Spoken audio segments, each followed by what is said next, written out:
Hey guys, this is Mike 1013 for FlopTurnRiver. Today I want to talk about defending against resteals, meaning that you've opened in the cutoff or the button and one of the blinds 3-bets against you. Now, this is a situation that's highly opponent dependent, but I think there are a few important principles to keep in mind that will help you against a variety of opponents. First of all, it's important, as always, to try to identify your opponent's tendencies as accurately as you can. If someone's 3-betting the same static range from every position, it would be foolish for you to play poorly or to call more liberally against that range simply because he's in a resteal position. A player like that's not restealing, he's just 3-betting the same range, and you should react as if he had 3-bet you in any other position. If you do identify opponents whom you believe to be restealing kinda wide, then there are a few simple adjustments you can make. First of all, when you're in the button and cutoff and the blinds like to resteal, you can reduce your open raise size to a little bit more than a min open or 2.5 big blinds. This has several advantages. First of all, you'll lose less when you have to fold. Second of all, it will tend to keep the pot a smaller size so that you'll be able to call resteals a bit more liberally since your positional advantage will be worth more when the pot is smaller in relation to the remaining stacks.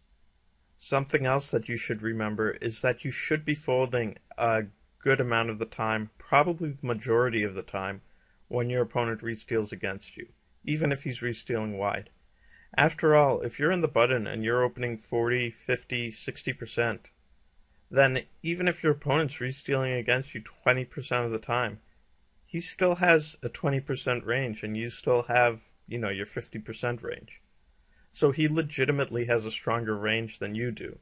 While your positional advantage makes up for some of this, it doesn't make up for most or all of it.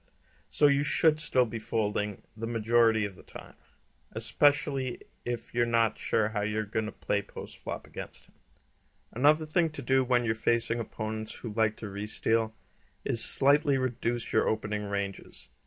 Some of the hands which are barely profitable to steal with will turn out to be unprofitable when you consider that you're going to be facing a resteal a lot of the time and you're going to have to fold the overwhelming majority of the time. One of the ways to fight back against players who resteal a lot is to start 4-betting them as a bluff. If their restealing ranges are wide, it'll be hard for them to play back against your 4-bets. They'll have to fold much of the time, making your 4-bet bluffs instantly profitable. Against some players, however, who don't like to fold to your 4-bets and instead shove over the top of them, well then you can stop 4-betting as a bluff, but you'll get paid off really well with your value hands. And in fact, things like 9s or ace-jack even become hands to stack off with sometimes against those types of players. You'll also want to start calling some of his resteals. Some good hands to do this with are good Broadway hands like King-Queen off or Ace-10 suited, suited Broadway cards, some medium pocket pairs, let's say 7s or higher, and maybe even a few suited connectors like 10-9 suited or Jack-9 suited. And how wide you can call relates directly to how wide he's restealing and what his tendencies are post-flop. The more exploitable tendencies he has, the wider you can call his 3-bets. Let's take a look at a few example hands of restealing situations. So let me explain the HUD stats that I have set up here. First number VPIP, second number PFR, then 3-bet percent, steal percent, and those are really the only stats we'll be using, but we will look at the pop-ups from time to time. So the first hand here happens at a 25 NL cash game. We open from the button with 9-8 suited. We get 3-bet, and the big blind folds and it's back on us. So this guy looks kind of fishy. Let's see what he's doing in resteal spots. We look in the pop-up there. On the last line is 3-bet percent versus a steal, both for the small blind and the big blind. And we don't have a huge sample, but it looks like he's not getting out of line too much with his resteals. 8% from the small blind, which is really only once out of 12 opportunities. So we can't put too much faith in that number.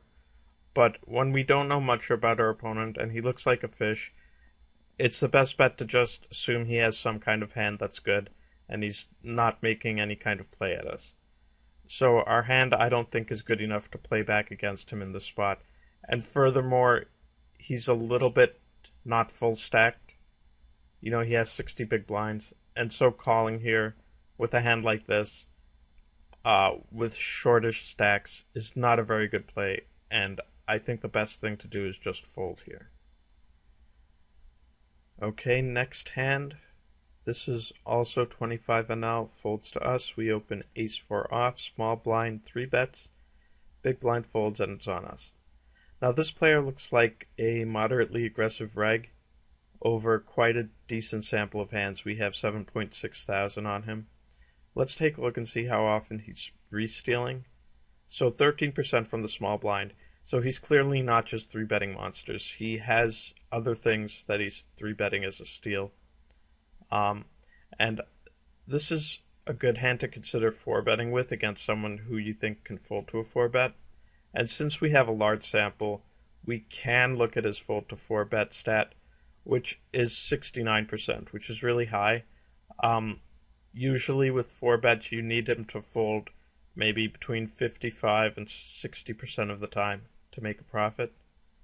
And so I think this is a good hand to 4-bet with because it's a hand we can't call with, and it's a hand that does have blockers to ace-king, to aces, to ace-queen.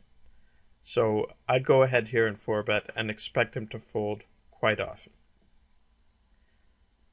Okay, moving on to the next hand, also at a 25 NL table. Folds to us in the button. We open with queen 10 suited, and the small blind 3 bets and the big blind fold, and it's on us. Now, this guy looks like a pretty crazy player. He's playing 21-17, and this is in full ring, and a 10% 3-bet. Let's take a look at what he's doing resteal-wise. Okay, so he's restealing quite a lot.